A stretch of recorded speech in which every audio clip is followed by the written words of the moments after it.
September 11, 2001 was a day that forever changed both the United States and the world. But in order to understand what happened on September 11th, we must first go back to the 1700s. The land of Arabia was desolate and made up of a confederation of tribes. The first Saudi state formed in 1744 when the Al Saud family met the theologian Muhammad al-Wahhab. He wanted the Islamic community to return to the practices of Muhammad, which was politically advantageous for the Sauds, because then they could be seen as the true protectors of the faith. This strict interpretation became known as Wahhabism and spread very rapidly across the Arabian Peninsula. This spread was a direct threat to the Ottoman Empire, who then dispatched an army from Egypt to crush this movement, who did successfully and executed all of the Saudi leadership. The next century was rife with turmoil, and towards the late 1800s, the Saud and Rashid families were competing for power. The Saud family enlisted the help of the Ikhwan tribe, former nomadic raiders turned Islamic soldiers who wanted to impose a strict interpretation of Islam wherever they conquered. At the same time, the Saud family became friendly with the British Empire, as seen famously in Lawrence of Arabia, due to a mutual desire to bring down the Ottoman Empire. The House of Saud was victorious abroad, but their allies, the Ikhwan tribe, did not like their alliance with the British, and that they were becoming westernized with imports like the telegraph, radio, and car. A civil war ensued, and the Western-friendly Sauds won. But while the Ikhwan tribe may have been defeated, the Wahhabist movement was merely relegated to the shadows, where it has lived for nearly a century.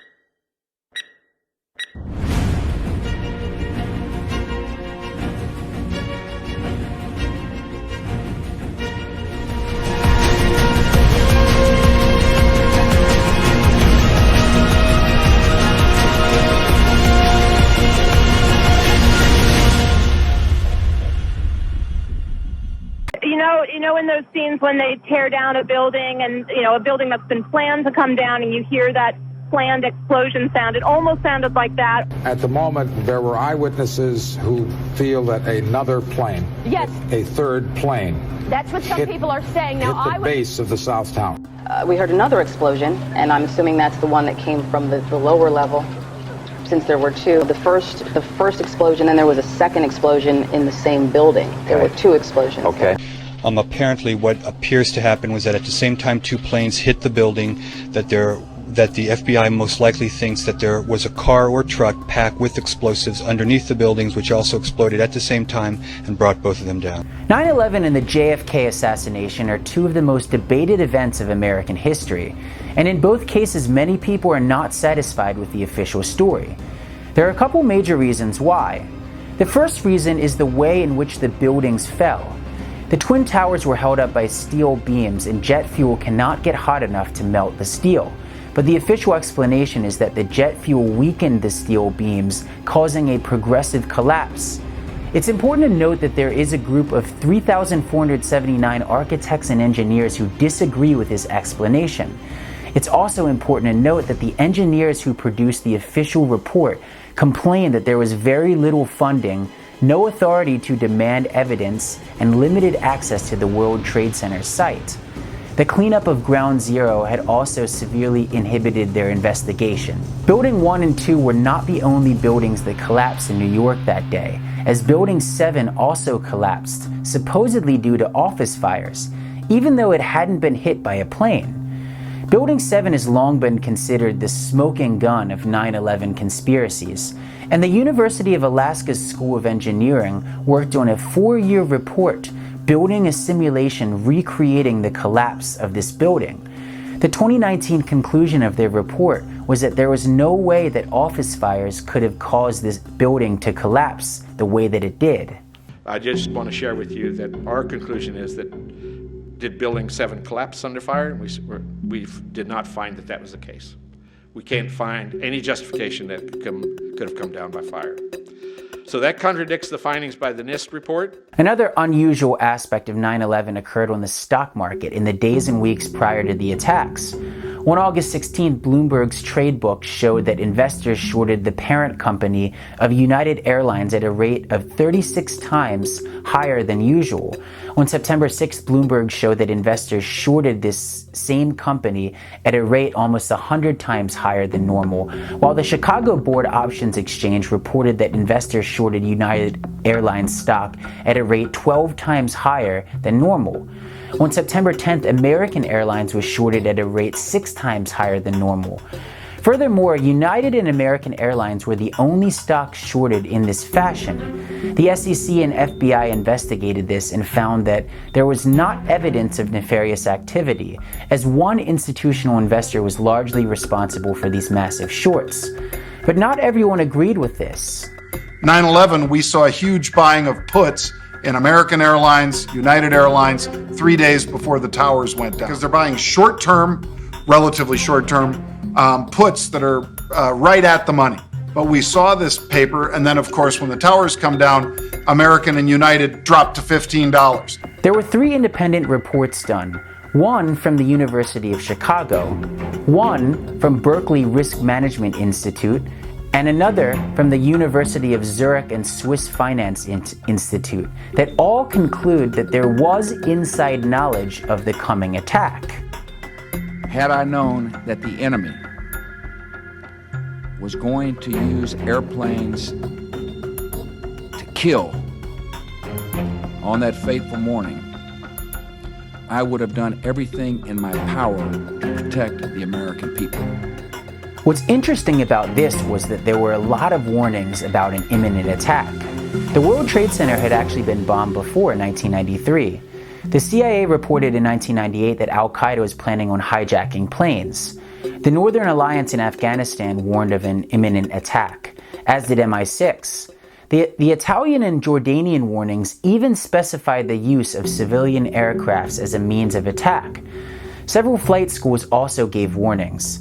There were so many warnings that NORAD, North American Aerospace Defense, was running drills on how to respond in the event of an attack on the same exact day as the attack. All right, Boston Center TMU, we have a problem here. We have a hijacked aircraft headed towards New York, and we need you guys we need someone to scramble some F-16s or something up there to help us out. Is this real world or exercise? No, this is not an exercise manifest. There is a theory that the hijackers were tipped off that NORAD's planes would be scrambled, giving them a better chance of completing their mission. Many also believe that NORAD was able to intercept one of the 4 planes, Flight 93. You were the one who gave the direct order to shoot down a plane that you were told, as it turns out incorrectly, was headed for Washington. Right. That's correct. It is true that an order was given to shoot down hijacked planes, but it's uncertain when that order was given. Nevertheless, there are several eyewitness accounts from people in Shanksville, Pennsylvania, who say that they saw and heard fighter planes around the same time as Flight 93 crashed. Many people will note the differences between the crash site of Flight 93 and that of other planes that have crashed. There was also debris from the plane found miles away from the crash site. There's even an anonymous blog supposedly written by one of the fighter pilots detailing the event. If these indeed were not coincidences, those with inside knowledge would need to have a lot of money and resources.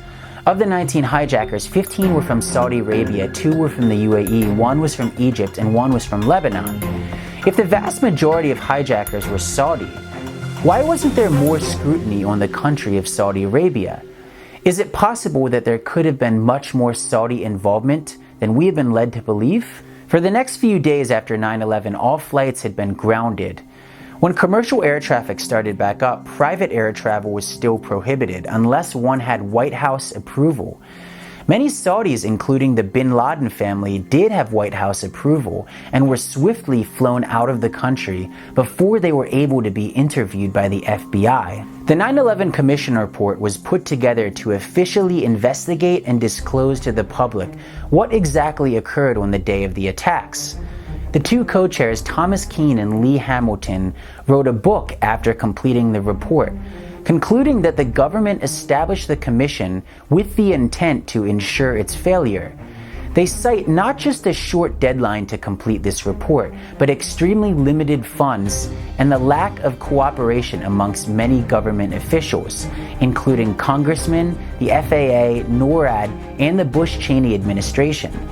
President Bush and Vice President Cheney testified under 4 conditions: that they would jointly testify, would not be required to take an oath before testifying, no electronic record would exist, and that notes taken would not be made public. The most controversial part of the 9/11 report were the infamous 28 classified pages. These pages were classified for nearly 15 years until the Obama administration declassified them in 2016. They showed some indirect evidence implicating members of the Saudi royal family, such as Prince Bandar, but they were heavily redacted. Also, there are many other FBI documents pertaining to 9/11 that are still classified. This news report is from a week ago.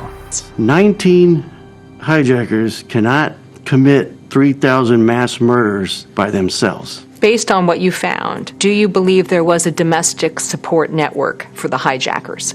Obviously.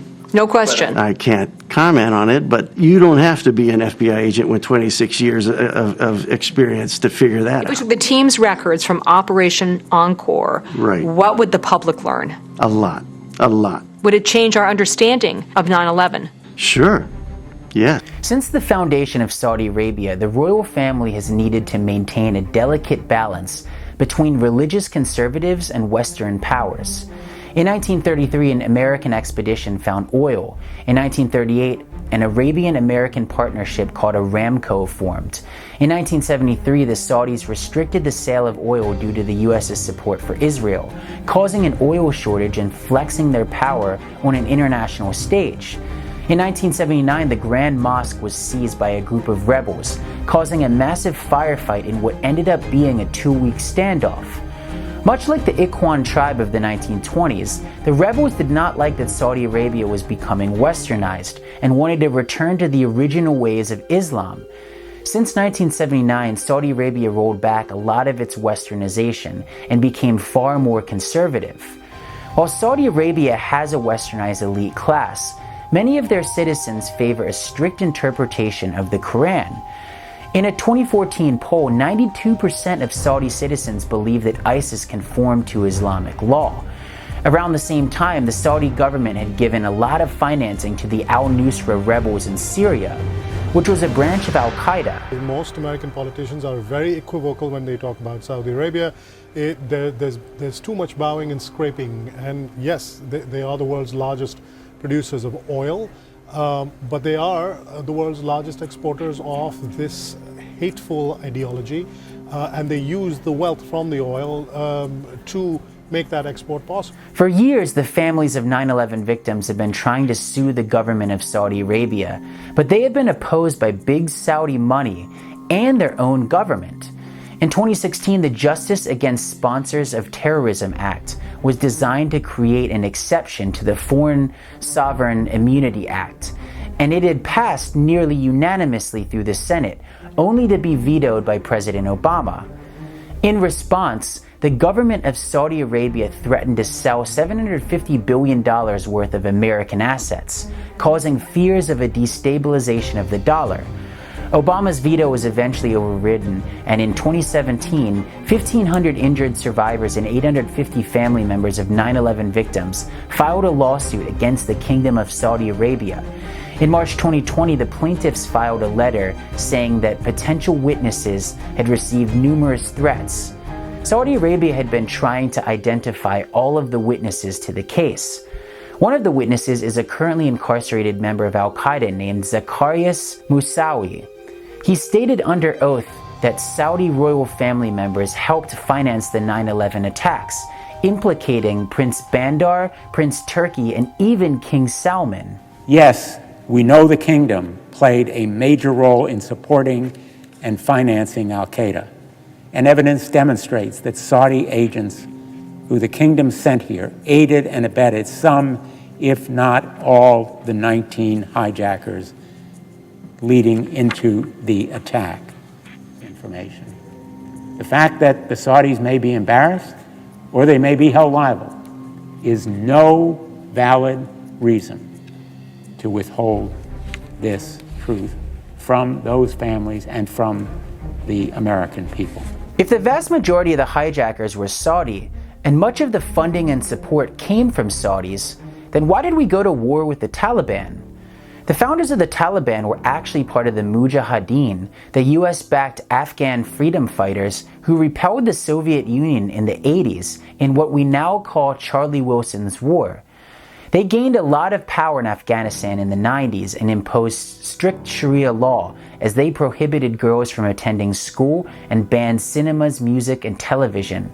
Saudi Arabia financed the Wahhabist madrasas, where many members of the Taliban were radicalized, and Pakistan's intelligence service, the ISI, provided them with money and weapons. The Taliban were only administrators of a semi-autonomous region in Afghanistan and Pakistan, and they had no global mission of jihad. This is quite different from Al-Qaeda, who operate underground out of many different countries and do have a mission of global jihad. The Taliban were labeled as enemies because they harbored Al-Qaeda. The problem is that Al-Qaeda members are like weeds. You kill one and 10 more pop up in their place. From threatening America or our friends and allies with weapons of mass destruction. Iran aggressively pursues these weapons and exports terror, while an unelected few repress the Iranian people's hope for freedom. Iraq continues to flaunt its hostility toward America and to support terror. States like these and their terrorist allies constitute an axis of evil, arming to threaten the peace of the world. A lot of conspiracies have surfaced implicating the American government and the military-industrial complex because they certainly took advantage of this situation. It is as Winston Churchill said, "Never let a good crisis go to waste." Brown University estimated that the war on terror cost the United States $8 trillion over 20 years.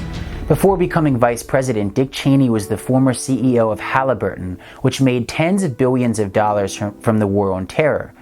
A big part of this was that the counterattacks were not focused solely on the Taliban, but expanded to the war in Iraq, Libya, Syria, and routine bombings in many more countries such as Yemen and Somalia. On the home front, the Patriot Act began a massive expansion of the surveillance state, and the National Defense Authorization Act allowed Americans to be detained indefinitely without charges. This was all strangely foreshadowed in a 2000 report from a group called Project for the New American Century. This group called for the removal of Saddam Hussein from power and a more aggressive foreign policy. They predicted that this shift would come about slowly, unless there were some catastrophic and catalyzing event, like a new Pearl Harbor. 3 of the main supporters for this group were Dick Cheney, Donald Rumsfeld, and Paul Wolfowitz, who became Vice President, Secretary of Defense, and Deputy at the Pentagon. Sometimes you have to do what's hard. And frankly, I wish Congress here had done what's hard. I didn't expect it, because voting, if you're perceived as voting against 9/11 families right before an election, not surprisingly, that's a hard vote for people to take. But it would have been the right thing to do. Questioning the events of 9/11 has often been labeled as peddling conspiracy theories, but in reality, the handling of this event caused a great divide in the FBI regarding the classification of certain evidence that would potentially implicate the government of Saudi Arabia in the attacks. This is why many former intelligence agents have been trying to help the families of 9/11 victims declassify the rest of the documents pertaining to this day.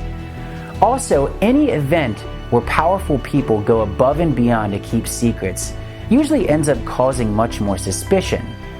While the Kingdom of Saudi Arabia might play the role of being a US ally, it's clear that a large part of their population sympathizes with Wahhabist groups such as Al-Qaeda and ISIS. The question is, how high up the chain of command does that sympathy go? If the westernized government were to fall, it's quite possible that open radicals could take its place, which would make them custodians of Islam's most holy sites and put them in charge of the country that is the second largest oil producer in the entire world. With that being said, Is there a case to be made that covering up many of the details of 9/11 could have actually been the right thing to do? That's the Zeitgeist, guys.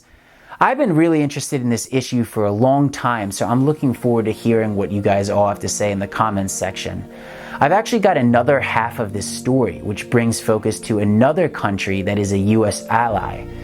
If there's a positive response to this, I will go ahead and make that one as well. If you guys enjoy my content, make sure to like, comment, and subscribe if you haven't already. Thanks for watching, guys, and I will see you all in the next one.